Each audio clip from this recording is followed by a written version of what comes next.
Welcome back, everybody, to the channel. It's me, Raul Alejandro Mendoza, or the Nerd Chicano. Either way how you say it, it's all good here. And we're back again for another installment in Between the Frames as we continue looking at Krzysztof Kieslowski's The Decalogue from the Criterion Collection. Last week we discussed Dekalog VIII, and today, of course, we're continuing on with the set, so that means we are discussing Dekalog IX.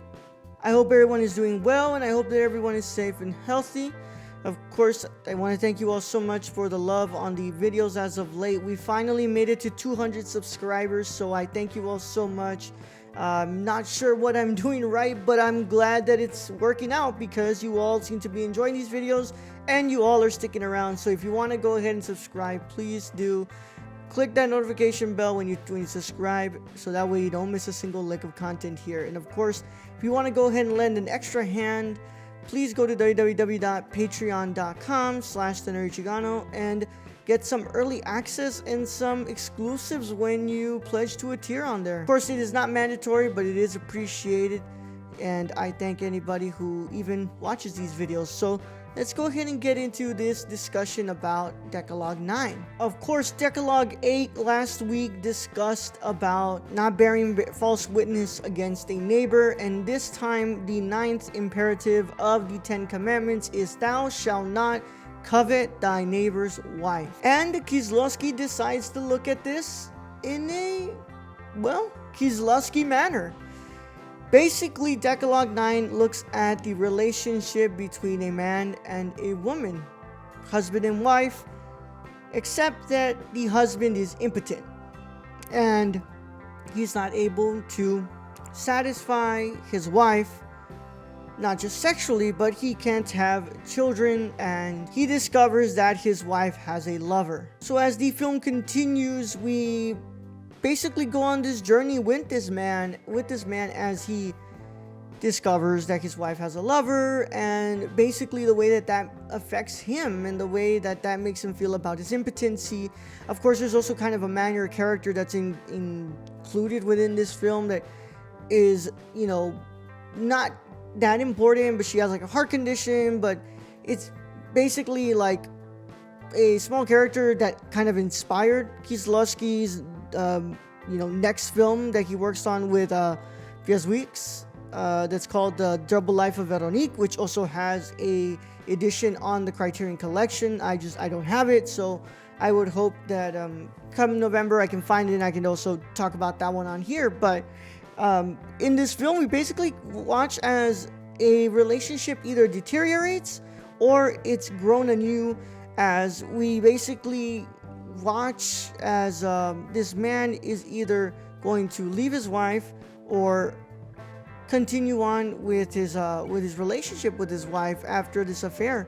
And there's a lot of twists and turns that the story is taken by Kieslowski, but overall I think that where we end up is actually probably one of the more happy endings of the Decalogue, and one of the least sad entries in the Decalogue here. Well, the least sad entry is actually the next one that follows, but this one here, I mean, at the end we pretty much don't have that bad of an ending. You know, it's quite happy, but throughout the film you do see this struggle between understanding of each other as partners, as human beings, and as confidants, and that trust is put to the test by an affair. And I think that Kieslowski is able to find the importance and relevancy of the imperative within the narrative that he's constructed for Dekalog IX. What did I think about Dekalog IX? Well, I enjoyed this film. I find it to be a really interesting exploration of the ninth commandment and what it really means to covet someone's wife. I found it really interesting how basically Kieslowski covers the role of the neighbor, not just the literal and the metaphorical neighbor within 8, 9, and 10, and to an extent 7 as well, if you look at it from that lens.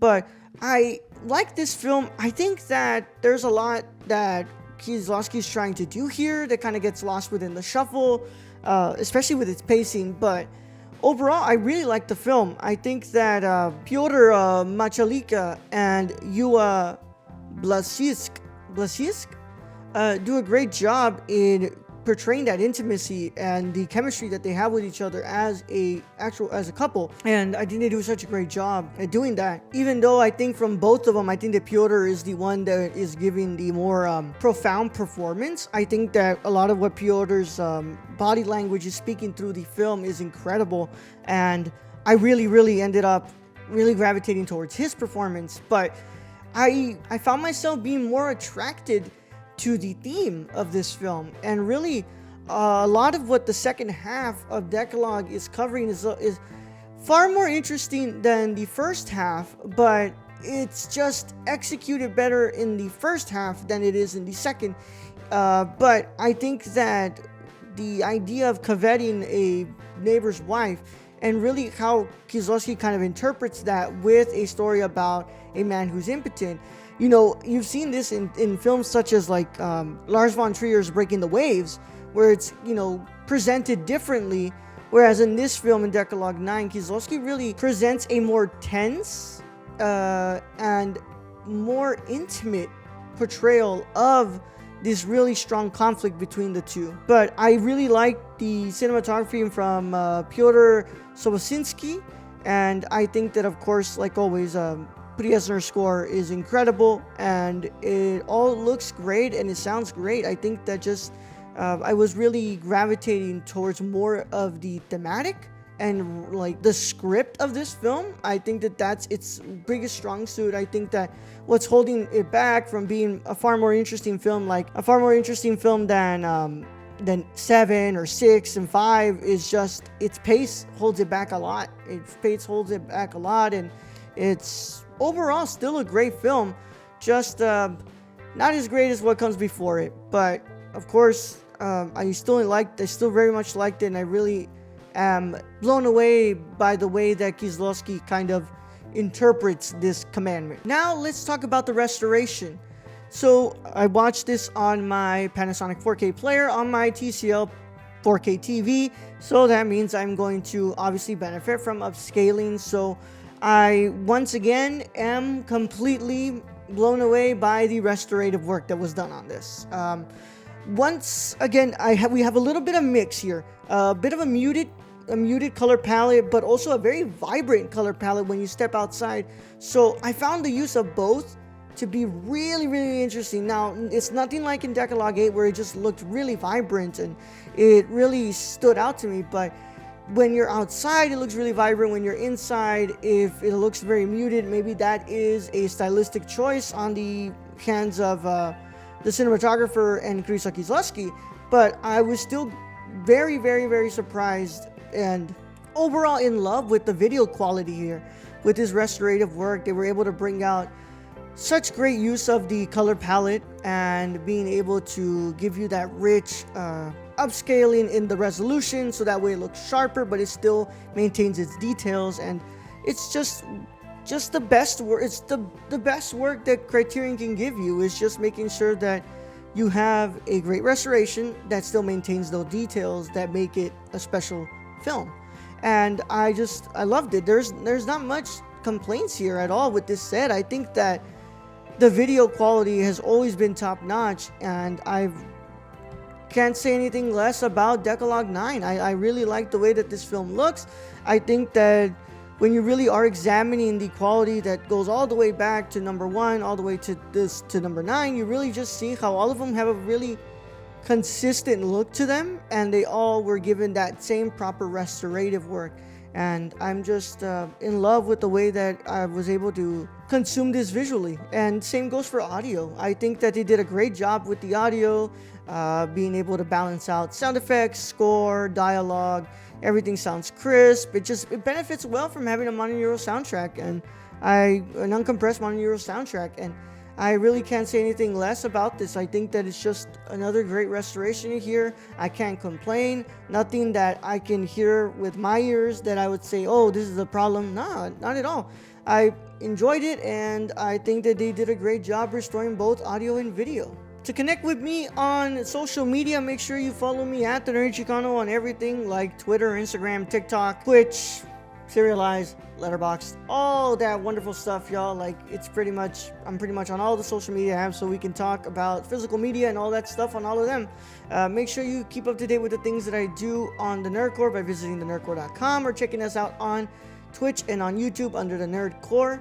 We're getting ready to start covering a lot of festivals, so a lot of reviews are going to start going up on the website, so keep an eye for that, y'all. Next week, we'll be covering the last film in this set, which is Dekalog X, and you guys will get a look at what our next set will be on Between the Frames, and more of an update on the future of Between the Frames. But in the meantime, I thank you all so much for watching this video, and I thank you all so much for enjoying the video and staying along here for 200 for us to reach 200 subscribers. I am working on sitting down to watch War and Peace, and I'll have that review soon. I just need to carve out that time to watch 8 hours of a movie. So without further ado, my wonderful cinephiles and renowned scholars, celebrate the love of cinema today, tomorrow, and every day after. Catch you all in the next one, guys.